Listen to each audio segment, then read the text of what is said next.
卫福部中华老人养护中心其中这安宁服务，但年是服务超过50个病人。不过因过这家属部独立的空间，甲亲人讲心内话，今麦有先进人士捐款，甲本地仓库改变做是陪伴空间，会当陪伴亲人行人生最后一段路。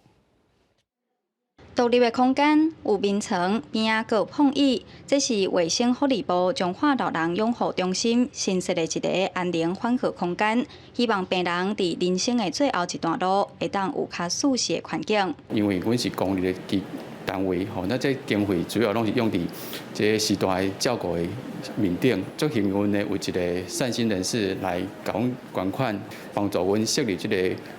缓和照顾的陪伴的空间吼。我感觉生命咱无法度掌控，如果伫人世间最后的一段路有一个真好、真温馨的空间，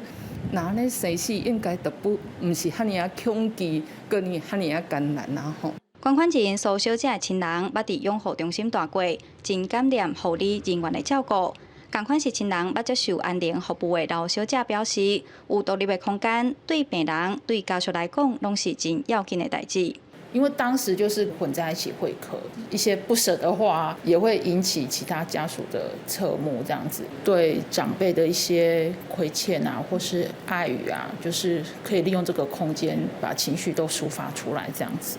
养护中心主任陈志伟表示，这是中华关基自型机构头一个设立安尼的缓和空间，希望会当影响其他单位做伙来做，唔但互家属有独立的陪伴空间，嘛望病人伫人生最后的路会当过了舒适有尊严。记者杨淑晴，中华报道。